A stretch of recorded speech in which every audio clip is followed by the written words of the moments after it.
ধ্বংসের মুখে পরিবহন ব্যবসা, পাথর ও বালি শিল্প সরকারি শিলমোহরের আড়ালে এক বেসরকারি অত্যাচারী সংস্থার কারণে ওজনের কাঁটাতে কারচুপি করে লুট করছে মোটা মোটা অঙ্কের টাকা।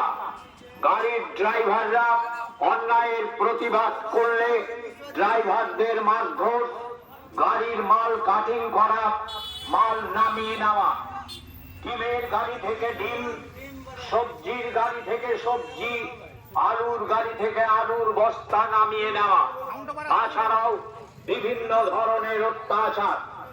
রাতের অন্ধকারে মোটা মোটা অঙ্কের টাকা নিয়ে ওভারলোড গাড়ি পাস করানো, সমস্ত রকম অন্যায় কাজকর্মের সঙ্গে যুক্ত এই সংস্থাটি।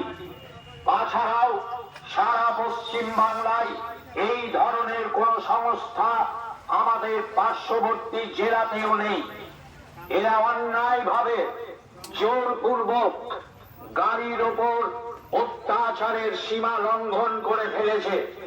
সেই জন্য বীরভূম জেলা ট্রাক অ্যাসোসিয়েশনের পরিচালনায় এবং মালদা, মুর্শিদাবাদ